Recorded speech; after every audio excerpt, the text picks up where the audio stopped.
Okay, so in this section, we're going to be talking about MIDI recording. Now, MIDI recording works a lot different than audio recording. You may or may not understand the ins and outs of MIDI. We're going to be talking a lot about it in this section. So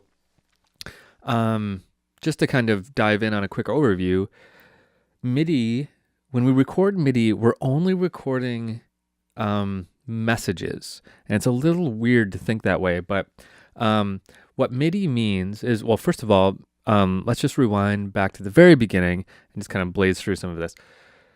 MIDI stands for Musical Instrument Digital Interface. That's what these 4 letters stand for. And what it means is that it's basically a protocol that lets a device or an instrument talk to the computer.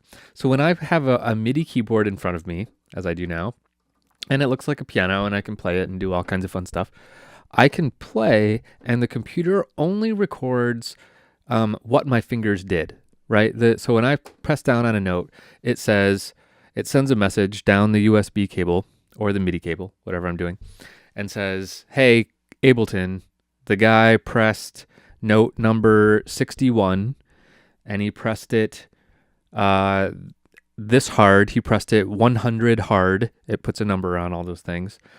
And then he let go, after a certain amount of time.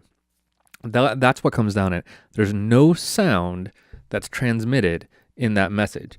It's only what I did with my hands that's transmitted through the MIDI signal. Now, what that means is that we apply sound to it later. Once it gets into the computers, when we make sound with those notes.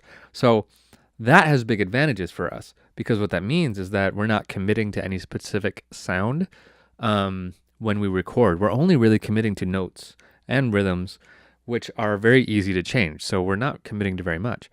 So we can keep changing and working with the sound. It's much, much more flexible than audio, but all the sound has to be generated in the computer, right? So you couldn't do a MIDI recording of a voice, for example, because the computer would have to generate the voice. Now, we can do that. There are vocal synthesizers, but to keep things kind of simple, we can't really do that. So we're going to look at, in this section, how to get MIDI information into your computer, how to set it up, what you need, all that good stuff, and then how to apply some sounds to it.